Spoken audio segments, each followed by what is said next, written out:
But ladies and gentlemen, I want to move us to our first panel, will be which is the economics of equality, which will be facilitated by Ms. Olwetu Njoloza Lishabane. She is an award-winning media entrepreneur and the founder of Art of Superwoman, a platform dedicated to empowering women across career, wellness, and financial literacy. The panelists on this particular panel will be Amanda John Ngube, a business development manager at Old Mutual's Black Distributors Trust, an advocate for women's financial empowerment. Also, Akona Musiane, managing director of the Garden Route Man dealership and a leader driving economic empowerment and mentorship in the automotive sector. Lerato Sibata, the CEO of Roy Group, specializing in procurement, enterprise development, and expanding access for SMEs, and Debuho Museu, founder and CEO of Cedar Invest, focused on financial literacy and long-term wealth creation. Ladies and gentlemen, may we please give them a massive round of applause, and the DJ, you can just cue some music as they make their way to the stage. A lot of the emotions, the feelings, where we are, but I love to also do the quantitative talk and really highlight where are we, what's happening in our world, what's happening stats-wise right now in the world of women. So just to set that foundation, let me just open it up here. Okay. So year-on-year stats, what are they showing us with regards to women in leadership in South Africa? Are women taking up the leadership positions as they should? So the short answer is yes. So we're not just talking. The action is there. We are taking up spaces. But now let's dig deeper into these stats. So South Africa is doing overall well, according to global standards. We are taking up leadership positions, especially in senior and middle management. And I need you to take note of this, because we are going to unpack it later. In senior and middle management, where progress is strongest, 2019 to 2023, we've increased from, in middle management, 52.2% to 46.4%. In senior management, we've gone from 42.4% to 45.2%. 2025, last year, in senior management, we upped it by 2% to 47.2%. What does this mean? So we are approaching some kind of parity in senior management level. We're outperforming a lot of countries globally. Corporate leadership, boards and executives. Board seats for women, 2025, 38%. Executive roles, 27%. Top management roles, 26.5%. So we are improving in terms of board representation, but executive power and decision-making is still male-dominated. Top leadership, CEO and C-suite, this is where we find the biggest gaps. Only 12.5% of CEOs in top JSE companies are women. Women hold less than 30% of executive roles overall. This is the sharpest drop-off that we find, and this is what we then call in the corporate world the broken rung. This is where the senior and management and executive leadership breaks the bell for us, and we find then that barbell effect, right? In public sector and government, thanks to policies and quotas, we have senior government management at 45%, parliament 42 to 44%. Labor market reality, this is where we have the pipeline between the senior management and the lower working class. Only 6.8% of employed women are in managerial roles, meaning there's still a pipeline issue. We have a more concentrated labor force in lower level and informal roles in our corporate world. So where are women winning? We're winning in senior management positions, public sector leadership, and board representation, which is improving. Where are we still underrepresented? CEO positions, C-suite, top executive decision-making roles, and certain industries such as mining, construction, and transport. So we're going to unpack this conversation today a little bit further in various panel discussions. Let's get into the conversation. So when we talk economics, we're obviously talking money, and I know the room lights up when we talk money, right? So let's talk equality in the context of money and economics. When we talk about economic equality, we're talking about who has access, who has power, and who is still waiting for those approval emails that we've been waiting for since 2003, I'm sure, for some of us. Can each of our panelists introduce themselves? I know Unompindula has given us a little bit of an intro, but just introduce yourself in the way that you want to be introduced. So my name is Lerato Sebata. I am a procurement enthusiast, and some call me a specialist. So I educate SMMEs and business owners on getting access to market through supply chain, procurement, and building that readiness. There's still a huge amount of percentage of women that are not represented in different industries and sectors. And the role of procurement is to ensure you participate in those economic activities. And I'm one that ensures that you are that person to get your piece of the pie. That's me. I love that. My name is Akona Musiane. I am a wife, a mom, and a business owner. I am in the automotive space, a space that is, we say in our industry, is not a space for CCs.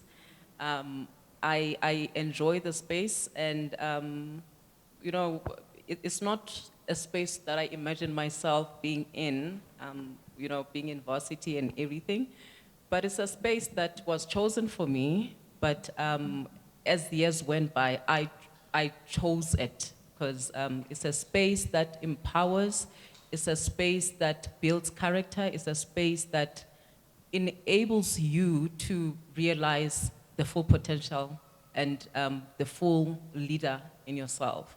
So that is where I am currently in that space. More than anything, I'm very passionate about youth. I'm very passionate about youth employment, developing youth, and I'm in a province currently, based in a province currently that is in desperate need of that very same, empowerment.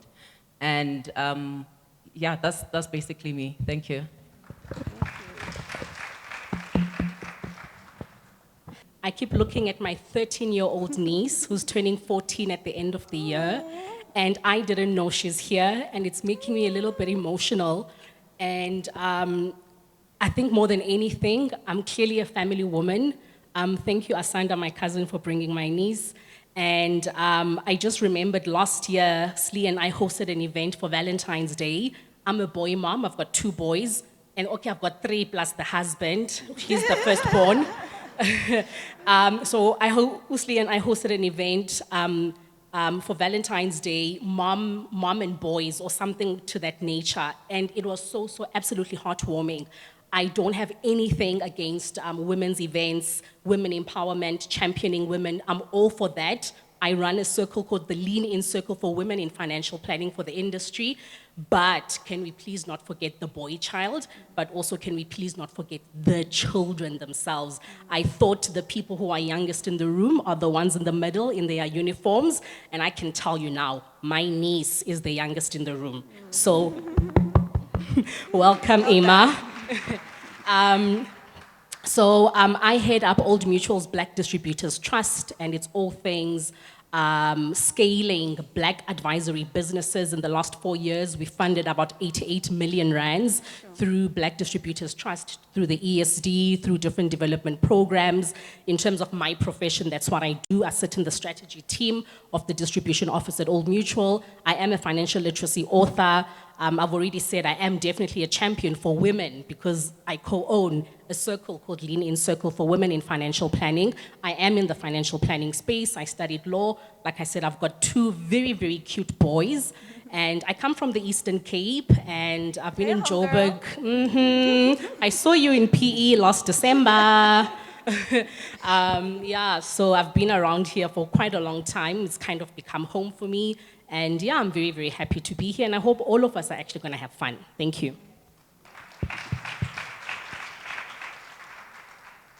Morning, everyone. My name is Deborah Mosweu. I am the CEO and founder of SIDA Invest. As SIDA Invest, we're a wealth management business, so we focused on helping people like yourselves to create wealth, and once you've created it, to protect it and hopefully transfer it in an efficient way to your loved ones. Today, that's the primary hat that I'm wearing, but over and above that, I am in consulting. We help SMMEs to get ready, to be funding ready. So I think that some of that would overlap in terms of what Lerato does. But importantly as well, we are one of the beneficiaries of Amanda's work. We're one of those companies that got funded through All Mutual BDT. Lovely to be with you today. Thank you. Amazing. There's such an interlink and such a golden thread that's going through here. I love it. I love it. I love it. So it brings me to the first question. What does true economic equality look like for the South African woman? And I don't mean the LinkedIn version. I mean, what does this look like? What does this look like? What does economic equality, overall economic equality look like for the South African woman? I'll start with you, Lerato. You know, from what I've noticed and experienced is being able to stand your ground as a woman, even when you are in business and or you are trying to transition into business. It is not a tough, it's a tough space to be in. It's not an easy transformation, but there are genuine good opportunities that are out there that need you to be in those rooms. And at times, if you do not take up that space with the forces that come with it, you may not be in the participation. And therefore, you know, that equality requires you to have that strength to understand that's just how the game is. And without establishing that within you as a business or a woman, it's going to be a little bit difficult to even participate in those type of opportunities. So therefore, the equality in the, you know, I'm going to obviously focus on the supply chain perspective, is transformation has been a long overdue agenda. And transformation keeps on getting even worse because there is youth inclusion, and at times we open businesses and don't also transform, and we keep on being out of the process because at the time when we, you know, doing some few evaluations and adjudication and your project, your pitch, your proposal, if your proposal and your pitch it's still not yet accepted, is because we don't also ensure we transform and have that participation. So that ensures that take ourselves outside of the comfort zone to look into opportunities that need women to start showing up in that spaces. What is equality then something that we take, or is it a platform that we need to be given to have that equality? Yeah, I think in terms of platforms, if you look at the DFI space, there's a lot of DFIs that have specialist funds that are focused on women funding, but across even the national DFIs as well, through the BEE criteria, there is already a preference that gets skewed for women. So I think I would say it's something that women just need to step up and take. I think there is some work being done, meaningful work being done to actually try and solve those imbalances that do exist from a funding perspective. Yeah, and I think we wait for women funds. We wait for, this is a woman's platform. We wait for those moments. And like you're saying, it's something that we need to take. We need to lean into those spaces and take it. Yes, go ahead. I'd love to add to that. So we fund a lot of Black advisory firms, including some wealth management companies, and we have a board of trustees. I'm a big champion, by the way, because when you read the stats for 35% of women on boards, I thought to myself, that cannot be the listed companies. And you actually then went further to talk about the listed companies, that's sitting at close to 25%. So we still have a big gap there, and it's something that irks me a lot. But anyway, I think many of us who want to be a part of those kind of seats need to do the research so that we can also step up. I think the rooms are there, the rooms are definitely ready, but if we don't show up, then nobody's gonna embrace us. Anyway, what I wanted to say, one, I don't wanna say it's a requirement, because it's not a requirement listed somewhere, but it's very critical when we fund Black advisory firms to understand what is their plan in terms of growing people in the business. So fine, siyayazi, you're looking for money, guaranteed, no problem. That's the reason you are pitching here. But also, what is your stance on growing your business and focusing on developing young people? What is your stance on having executive management level and decision makers of women in your companies. So we might give you the money, but there's a very big chance that the conditions we give you are not as friendly as somebody who's saying, listen, I'm actually getting ready to develop these people who are gonna sit on our board in the next 2 years. We've already got one of our COOs or whatever it is. And I think anybody else here who's in a similar space to many of us, I think we need to be very intentional about ensuring that when we do support businesses, that a big part of that actually speaks to youth development. A big part, it doesn't speak to having the right equipment to make the right products, to sell at the right price, to make the right revenue. It's not just about that. It is about the people. It is about the women as well. So I think that's my challenge to people sitting here, that if you are a decision maker, if you are sitting at those tables, find a way to actually be a little bit more inclusive without necessarily changing your terms and conditions. Thank you. And let me stay with you, Amanda. So what are then the real barriers for women when trying to then access the funding? Because sometimes it feels like women need a business plan, a pitch deck, 3 references, and a miracle. Like, what are the real barriers that we're facing? So my first manager at Old Mutual was a guy by the name of Zain Ali.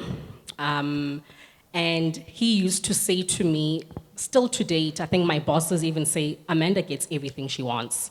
That's because I bullshit my way around. Can I please say that again? You gotta have the audacity of a man. Listen here, I bullshit my way around. I don't speak BS, right? But, oh, sorry, Emma, we've got a 13-year-old. But I think it's really more around, don't be scared to show up. You know, we've so often heard that a guy will have kind of the weakest link CV, he'll still get the job and not us. But that's because those guys are like, it's not just about what's there on bay, but like, put me in front of you and I'm gonna tell you stuff and you're gonna take me. I'm not taking no for an answer. We don't do that. I can tell you now, I am like that. And I think many of us need to be a little bit more like that. And it's not because I'm bold or whatever. Those things didn't happen when I was born. You learn that skill. You learn how to engage with people. You learn how to engage with the right people. So that's my answer to you in terms of the question around the women. We need to learn, how do we engage around the table? Who's who on that table? What is their interest? And by the way, do your research. What are the gaps of the very thing you're wanting to get into, and hit them right there. Oh, by the way, Mr. CEO, what are you guys doing about this, this, and that? I haven't seen something like this in your website, this, and that. By the way, part of my 3-page reference and whatever deck includes solutions for you in this area, that area, and I would love for you to have me on board so that I can be a part of growing whatever it is. I just think we need to put more than what we think people are looking for, and rather say, you may actually have not even considered this, but I can see where it actually fits in your company. And I hope that answers your question. I just want to ask, how many of us here are business owners, just by raise of hands? And of those that are business owners, how many of you have financial statements of the past 3 years? And of those, how many of them are audited financial statements? You see, it gets lesser and lesser and lesser, right? And that's a problem already. It's looking like the stats are red. Exactly. So now we only have 2 or so that have audited financial statements that might probably have a chance to even start looking at your proposal, one of the requirements for funding. Because if you don't have financial statements, bookkeeping, management accounts, some form of accounting system, you're already telling your funder you cannot manage your business finances. And that's already a clear-cut, short list that you're never gonna make. And secondly, business funding also looks into how can you project your own income based on what you've made so far. And if you cannot provide a sustainable projection of the next 3 to 5 years of how much you're consistently making, is a challenge. So you need to already start positioning yourself for the type of opportunities that can give you consistent income, not ad hoc projects. You get a gig, after 3 months you have nothing. And then 6 months later, now you get something huge and nothing. That instability doesn't position you better for business funding, growth, and requirements. And that's something we should take note of from today. Even if it's such a small amount coming in, but you're building the trust, the credibility, and the banks start becoming more palatable to give you any form of credit and at the likes of funding as well. Even as a grant funder, they give you 50,000, 100K, 200. They want to see that level of accountability in your business. You are your own person, your business is its own person. If you're not sure, find an accountant. A lawyer and accountant, you'll go verify in business. Absolutely. I'm going to come back to something Amanda said and something on the gentlemen's panel last year that was said. They said, don't be content with connecting the dots. This is predetermined because the dots will always be there. Rather, collect the dots and create value. That stuck with me since last year. It stuck with me in the gentlemen's panel, and I was like, that's how men get so far in business. They don't just get there and they connect dots in the work world. They collect the dots, then they go on and create value and find the gaps. And why they are needed here. And that's how they stay, and they stay long. I want to come to you now, Akona. On your profile, I read about how you believe in mentorship. But mentorship is not enough. I find that as women, we're overly mentored and really underfunded. Now, how do we actually get to the money? Because to be where you are, you didn't just get mentorship alone. How did you get to the actual money? Because we're mentored, we're motivated, but we're still broke. Let's be honest. Just to, I think I just want to add on what one of our speakers was saying. In fact, it's the question that you raised: how do you take the opportunity, or does it get given to you? As women, we don't have the luxuries of waiting for things to land on our laps. You run after it, you grab it. There are leadership positions that you know for a fact, in order for that woman to have been there, they've had to be twice as good as any other male that interviewed for that position. They've had to work thrice as hard. And as women, we need to accept that.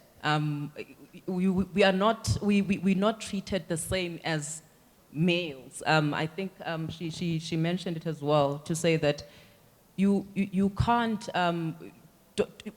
nothing is given to women. You need to go after it. You need to, if you want to start a business, don't let the red tape deter you.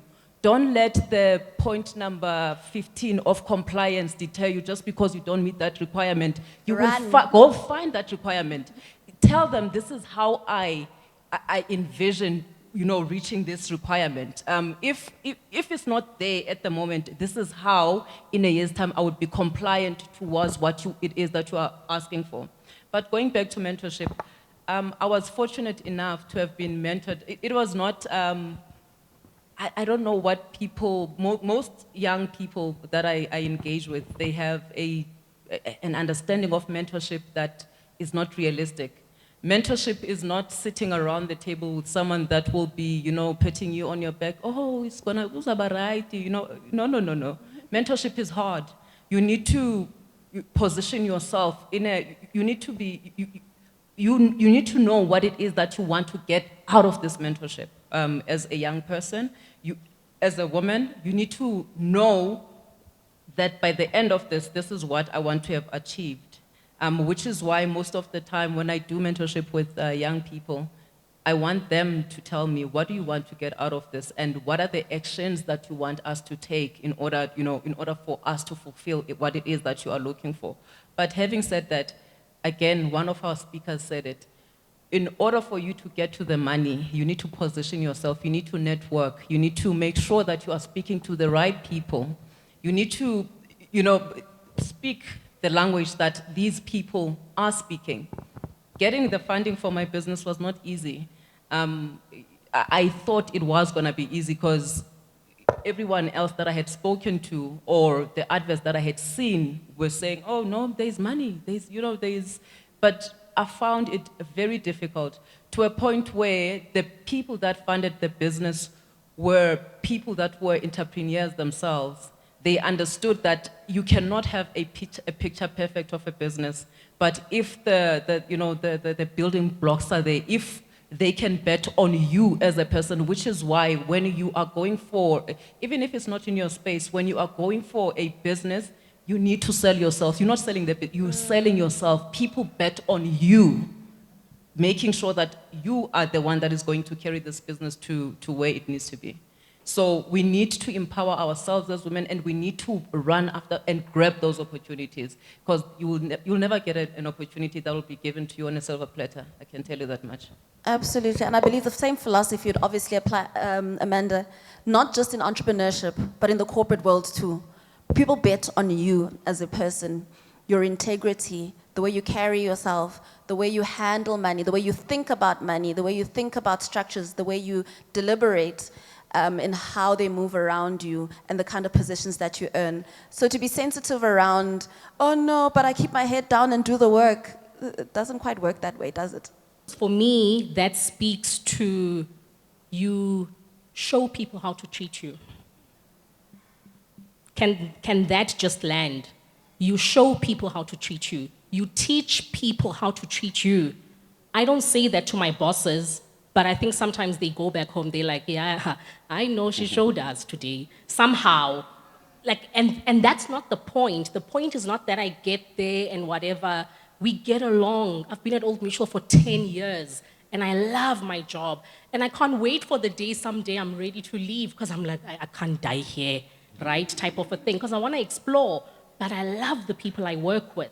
And it's taken so much work, not just the work of the job itself that I've been employed to do, but navigating reporting to 50 and 60-year-olds. Navigating reporting to 50 and 60-year-olds that are Afrikaans men. Having the whole of distribution as a team of 300, probably with 48 of us in leadership, and there's 2 women, myself and Deborah, right? So that we cannot be okay with that. It doesn't make sense. It just doesn't make sense. So when you are in a space like that, you cannot think for 1 second that somehow these people know what the hell to do with you. They don't. You're like 1 out of a million in front of them. That's just a fact.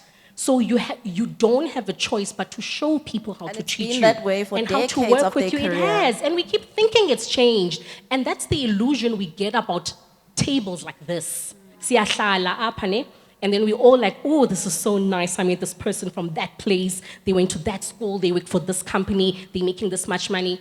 Guys, we are still the minority. That's just a fact. And we don't mean to diss the gentlemen and the gentlemen that we report to and all of these things, but I feel like they can only do so much if we don't take up that space. So like class Teta about taking up space, that is taking up space. Showing people how you want to be treated, showing people how they must respond to you and how not to respond to you, by the way. Showing people that actually I make that decision. This is a part of my mandate, and it actually has nothing to do with your portfolio. We are very scared to speak up, and I understand why, because sometimes we don't know how to. You don't know how to navigate that conversation so that your manager, your boss, your whatever it is, doesn't feel like, hey, right? But you learn how to actually speak that language, like you were saying earlier. So yeah, you teach people how to treat you, and you show people how to treat you. I see you want to add something, Lerat. I can add something. Okay. I think, Ole, too, when you started, and might touch on what Amanda just said a bit, with the statistics. So if we're looking at the overall gender pay gap at around 30%, and try to do some attribution in terms of what are the key drivers of that disparity. I think looking at the younger ones, and hopefully a takeaway for them, it starts around grade 9, where we choose subjects, because a whole lot of what happens at the end, somewhat we have control in terms of what to do about it. So young ones, please choose the right subjects at school. In aggregate, you find that there's concentration of men in those higher paying sectors within the economy, and then over-representation of women in more sort of the lower paying sectors within the economy. And obviously, from high school through to university, sort of goes all the way there. That's the first one. Second point, when we spoke about mentorship, I think it's very good to understand stats, but sometimes they can create a mental block in the sense that now you feel there's never been a female this and that. There's never been a black this and that. And I think as a society, we need to move a bit beyond that, because I think that's what sort of creates those excuses and the blocks in our minds. And we're not showing up or not being as aggressive as we should be while chasing what we want. Whereas men, we feel that I deserve, there's no ways, I need to be this.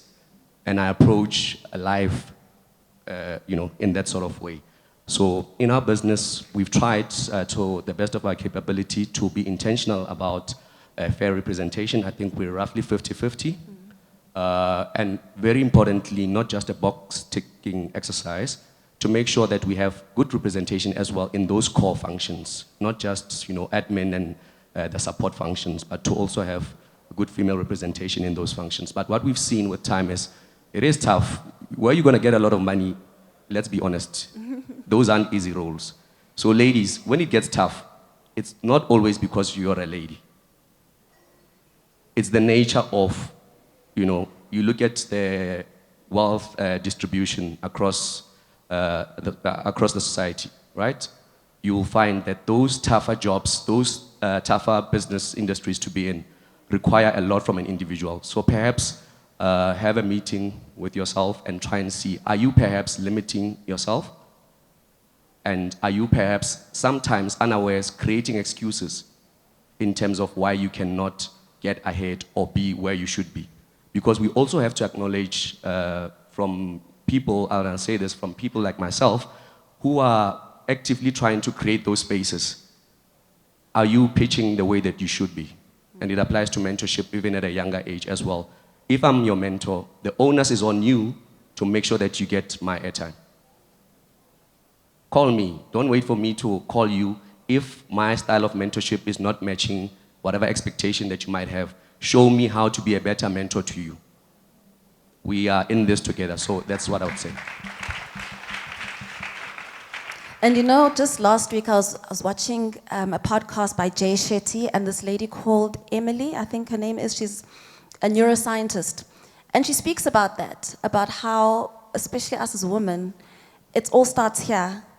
Our minds are the biggest hurdle that we have. We limit ourselves so much because we've already preconceived. We have this preconceived idea of what space should I be in. She's got 2 neuroscience degrees, and she's doing so amazing globally, and advising companies and CEOs of organizations on how to overcome the mind and how to build these powerful businesses.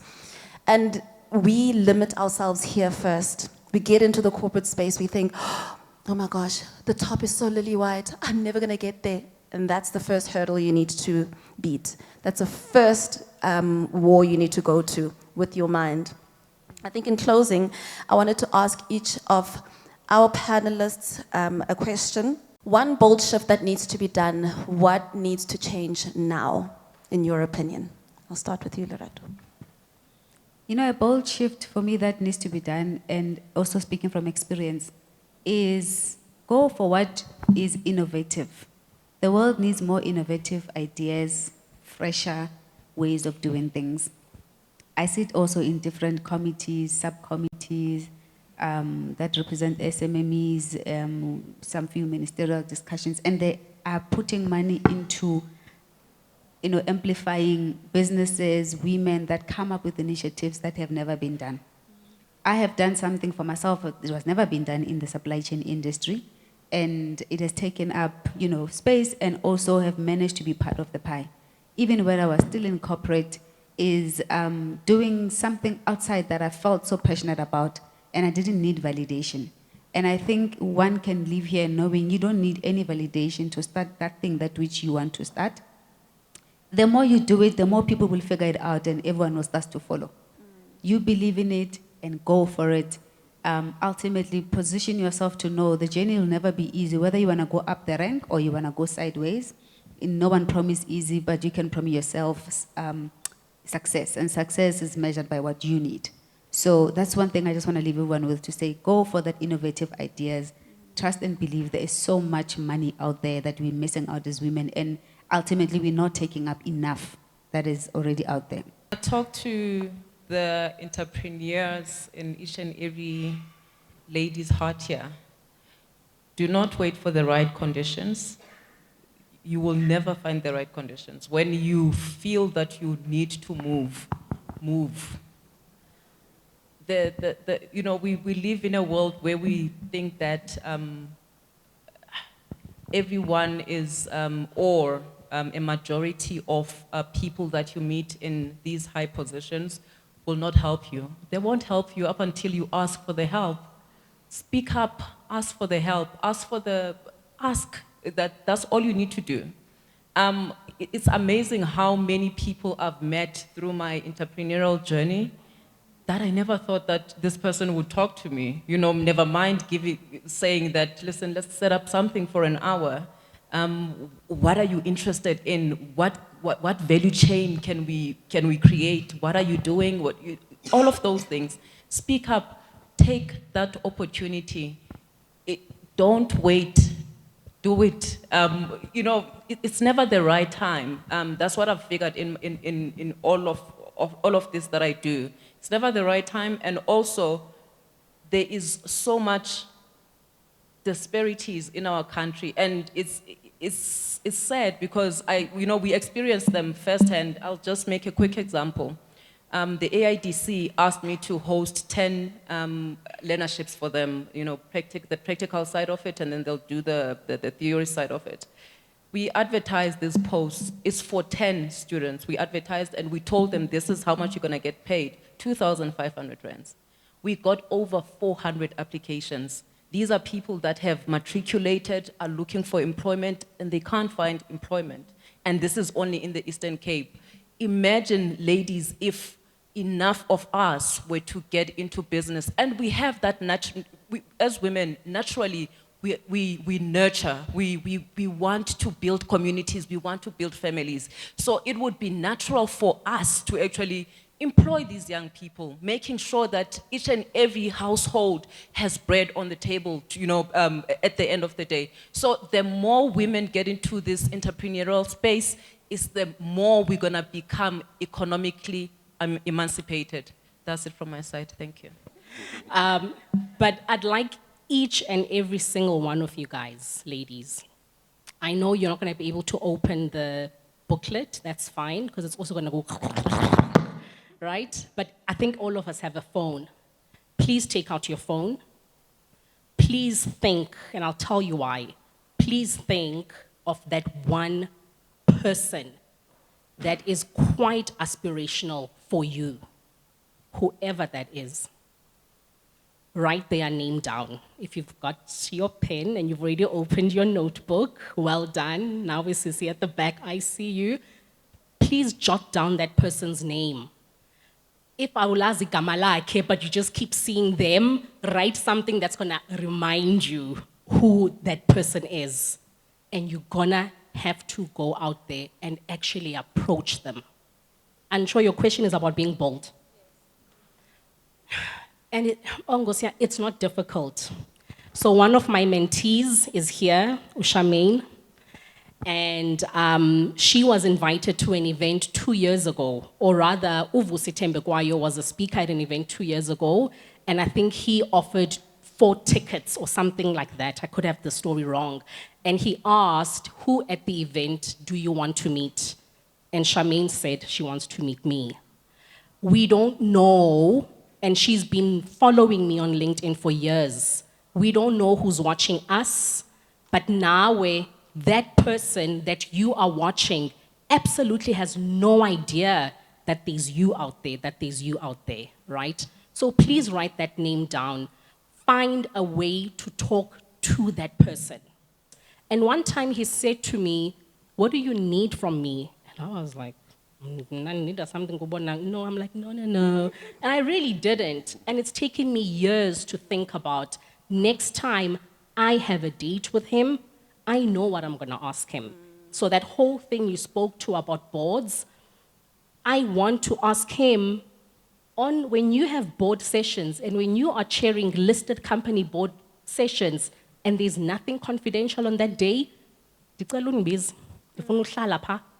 I want to listen to you guys. I want to see how you do it because that's my goal, right? Now I'm ready to say that. It can take you 2 years to approach the person that you just wrote down. It can take you 2 days. It can take you just today, and maybe the person is here. I don't know. But please, can you do that? And I think that's my response, that for me, I've been challenged in different ways to mentor. I don't have the time. Charmaine knows I don't have the time, but if it means we must go out on a date for a quick dinner and look cute together and take the type of pictures we take together, we're gonna do that, even if we're not having a formal conversation. And that's what Bonang has been for me. We've never had formal conversations. We just talk about everything. So I hope that leaves every single one of us with more of an action item for ourselves than for me to motivate you about doing all these awesome things and how to be bold. I don't know how you're gonna approach that person, but please do find a way. And hopefully, do me, when in 2 years' time or 3 years' time, we are sitting at a place that is more humongous. My 4-year-old says it's humongous. When we're sitting at a more humongous place, people are gonna share some awesome stories about what has happened post them approaching that person, that they had to just dig deep down and actually Like, say, remember at SOWA 2.0? yeah, There, that's where it started. yeah. So please don't lose that name. Thank you. And I've got to do, have philosophy. Be who you want to be by doing the things that they do, and you become that person. You have the things that they have. 100%. So to Amanda's point, it's actually quite interesting. I actually was one of those people. I saw her on LinkedIn, and I literally walked into all He did! He came to one of my board meetings. Sorry, he did. I forgot. Sorry. And I was like, there's someone looking for me. I'm in a board meeting. I can't come out. He said, I'll wait for her. Long story short, we got funded, so. Yeah. He did. But yeah. And to the men, the few men in the audience, I think, and maybe broadly decision makers, we have to realize that there's economic value to doing what is just. So, for example, in my team, it's very easy. How do we expect clients to trust us with their money if we want female money, but we don't have female wealth managers? So, for me, it makes sense economically to make sure that we're putting enough female wealth managers on the ground, purely from an economic point of view. So maybe that's a takeaway for the decision makers and the men to say there is a dividend that you would receive on that. To business leaders, I think obviously fellow speakers have said you have to show up, but more importantly, please do your homework. You know, we've been to multiple conferences or gatherings like this. People look beautiful, not those just focusing on ladies. And you know, DFIs and banks and funders come with their wallets full, and they're really looking to fund. Remember, that's their daily job. They need to find clients or businesses to fund. But a lot of the people that we talk to are not fundable. They haven't sat long enough with their business ideas to answer even you know, some of the basic questions around what do you do, who needs it, is it at the right pricing, would you pay for that? You know, some of the, and if it's procurement stuff, do you have your documentation ready? Are you fundable at that point when you approach someone that you are hoping would be able to assist you to unlock opportunities? So it's not just about stepping up. We will not oversimplify it. Please do your homework and then step up. Thank you. Thank you so much.